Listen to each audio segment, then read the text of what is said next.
আসসালামু আলাইকুম। চলে আসলাম মোস্ট ডিমান্ডেড নকশি পিঠা নিয়ে। এই নকশি পিঠার ভিডিও দেওয়ার জন্য অনেকেই বলেছিলেন। ব্যস্ততার জন্য পুরো প্রসেসিংটা আজকে দিচ্ছি না, ইনশাল্লাহ খুব শীঘ্রই নকশি পিঠার A to Z শেয়ার করব আপনাদের সাথে। আজকে শুধু ডিজাইন কিভাবে সহজেই করে নিতে পারবেন এটাই শেয়ার করছি। আমি এখানে আতপ চাল গুঁড়া করে কাই করে নিয়েছিলাম, এরপর ভালোভাবে ময়ান করে নিয়ে 30 মিনিটের মতো রেস্টে রেখে দিয়েছি। এখন এগুলোকে রুটি বেলে নিয়ে এরপর তেল মাখিয়ে খেজুর কাঁটা দিয়ে এভাবে ডিজাইন করে নিতে পারেন সুন্দর করে, অথবা চিরুনি কেটে নিয়েও, যে নতুন চিরুনিগুলি হয় ভালোভাবে ধুয়ে পরিষ্কার করে এভাবে কেটে নিয়ে ডিজাইন করে নিতে পারেন। তবে খেজুর কাঁটা দিয়ে এভাবে বেশ সুবিধা এবং সহজও হয়। আর খেজুর কাঁটা তো অ্যাভেলেবেল না, সবাই কালেক্ট করতে পারবেন না, তাই সেই ক্ষেত্রে এভাবে আর্টের ক্ষেত্রে আপনারা নতুন চিরুনি কেটে এভাবে ডিজাইন করে নিতে পারেন। পিঠার এই অংশের ডিজাইনটা টুথপিক অথবা সাসলিকের কাঠি দিয়ে এভাবে কেটে কেটে উঠিয়ে নিতে পারেন। ঐতিহ্যবাহী নকশি পিঠার উদ্ভাবন কিন্তু হয়েছে নারায়ণগঞ্জ জেলার নরসিংদীতে। আস্তে আস্তে সময়ের সাথে এখন অনেক জেলার মানুষই এই পিঠার সাথে পরিচিত এবং তারা তৈরিও করতে পারছে।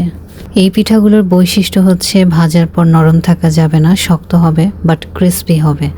হাতে চাপ দিলে যেন খুব সহজেই ভেঙে যায়, তখন খেতে টেস্টটা খুব ভালো হয়।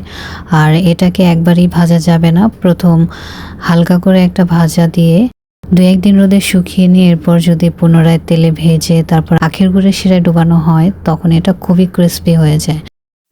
এর ক্রিস্পিনেসটা ঠিক থাকে আর সহজে ভাঙা যায়। এই পিঠাগুলো এতটাই লোভনীয় আর মজার হয়, এক বসায় সব শেষ করে দেওয়া যায়।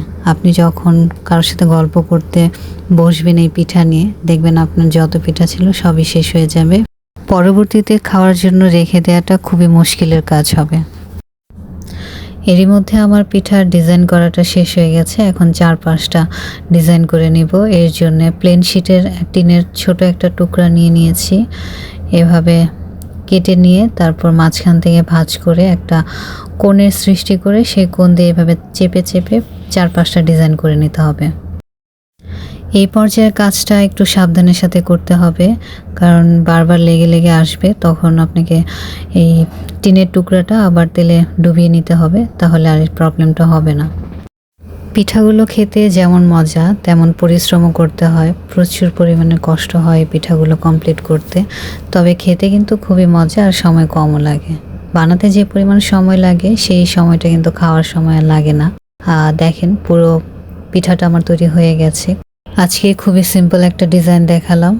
নেক্সট টাইম আরও নতুন ডিজাইন সহ পুরো প্রসেসিং আপনাদের সাথে শেয়ার করব।